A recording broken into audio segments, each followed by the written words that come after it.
ให้ไปปีใหม่วันนี้แต่บอกเห็นน้องคนดีสิมาตามสัญญากัน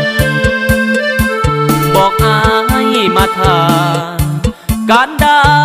สิมาพ่อกันอยู่วงแหล่น้อยวันนั้นจอมขวัญน้องคือบ่มาแนมหาคนดีแต่ยังบ่มีแอวบางอยากเป็นจังได้นอนางแอวบางคือมาตัวอายได้แต่เฝ้าคอยมิดย่อย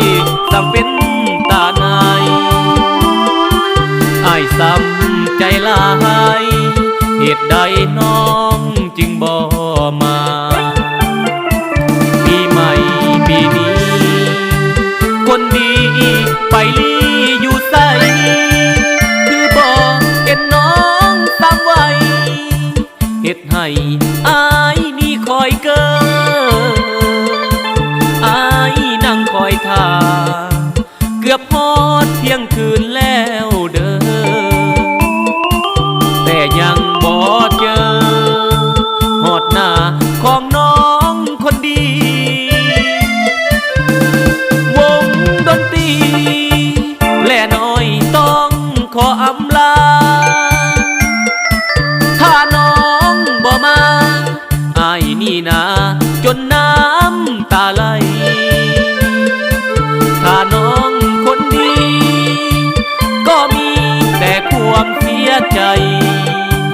ขอลาเด้องานปีใหม่สามวัยขอให้โชคดี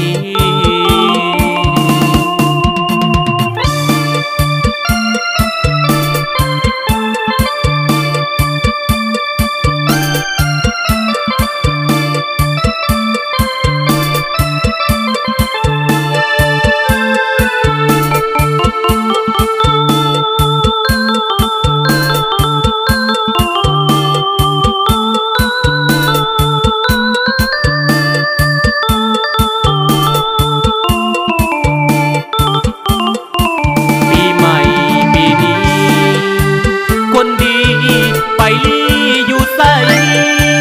คือบอกเห็นน้องสามวัยเหตุให้อายนี่คอยเกินอายนั่งคอยท่า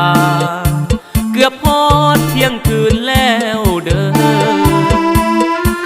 แต่ยังบ่เจอหอดหน้าของน้องคนดี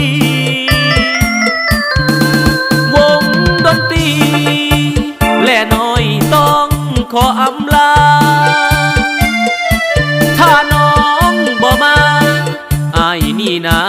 จนน้ำตาไหล